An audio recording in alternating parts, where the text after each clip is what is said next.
Sekali lagi, untuk paus yang mau bicara di hadapan kita di Istiqlal itu harus diblok, dan yang paling bagus sebetulnya paus itu diminta atau segera dideportasi.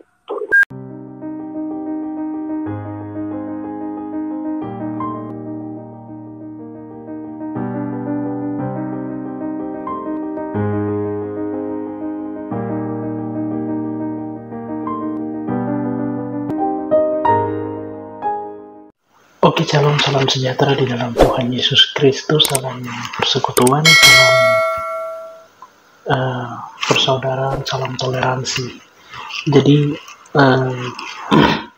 beberapa waktu ini saya tidak bikin video karena sibuk di dalam pelayanan, juga ada hal lain yang saya kerjakan, sehingga juga menolong jemaat yang juga beberapa anak pemuda yang ikut tes CPNS, jadi kita harus bekerja bersama di gereja, kita bantu mereka mendaftar, dan juga ada orang lain juga anak-anak muda Papua yang juga ikut tes CPNS, sehingga dalam kesibukan itu saya tidak sempat untuk membuat video.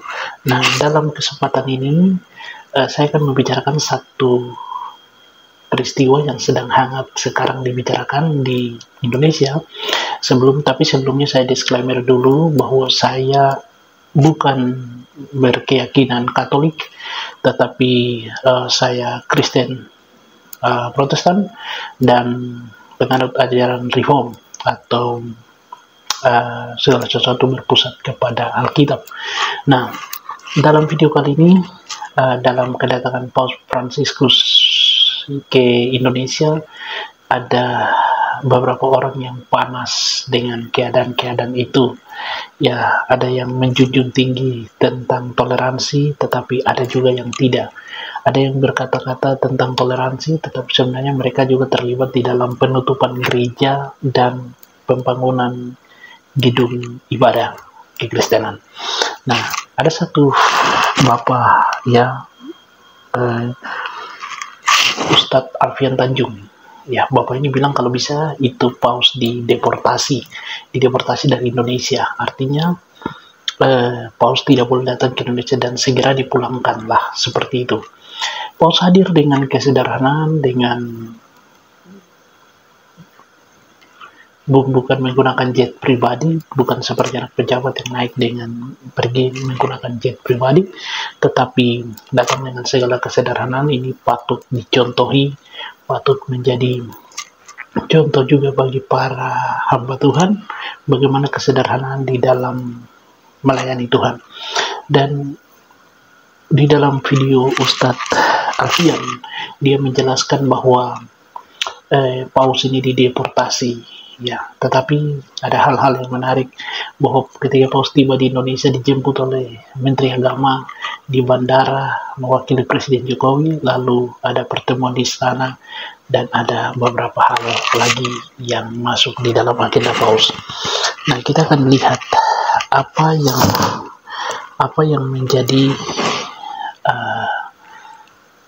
penjelasan daripada Ustadz Alfian Tanjung. Sekali lagi, untuk paus yang mau bicara di hadapan kita di Istiqlal itu harus diblok, dan yang paling bagus sebetulnya memang ada agenda paus ke diminta atau Istiqlal segera Jakarta dideportasi untuk segera pulang, karena Anda tidak cocok untuk menimbulkan kerukunan. Justru kedatangan Anda menimbulkan keresahan kepada para tokoh-tokoh Islam. Katanya kedatangan Paus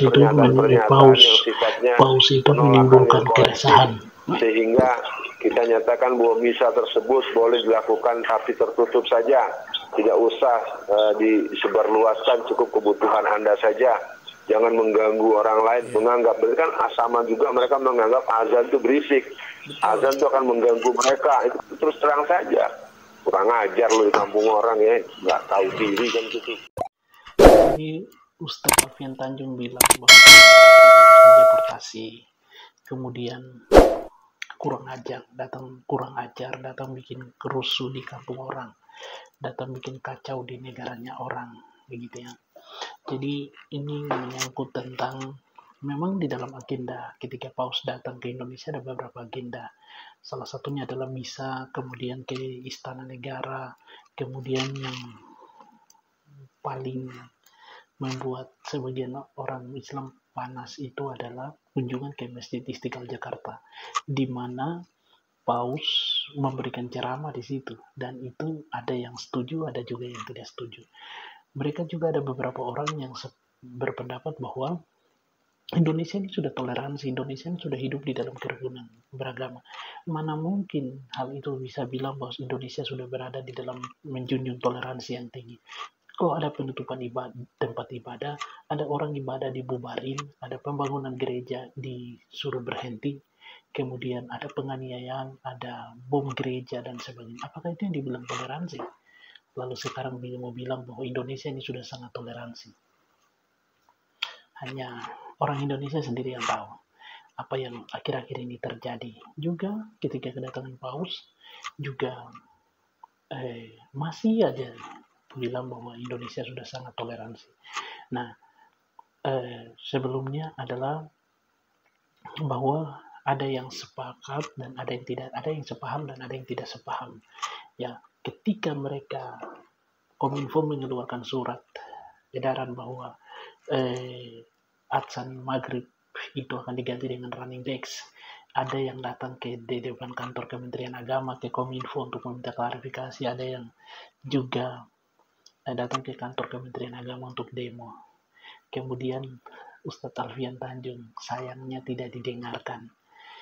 Ya, Paus ini kan pemimpin, ya, pemimpin gereja, ya, pemimpin gereja atau pemimpin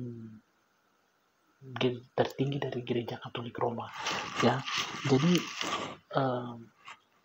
dia datang kemudian memberikan misa waktu di GBK itu kan dalam kunjungan sekaligus, ya, dia juga pemimpin satu negara, yaitu juga Vatikan, pemimpin Vatikan datang untuk juga dengan misi membawa perdamaian, juga berbincang antar umat beragama, dan juga membangun komunikasi dengan Indonesia. Sebenarnya Indonesia punya hubungan kerjasama dengan Roma, dan ini juga menyangkut tentang kunjungan kenegaraan.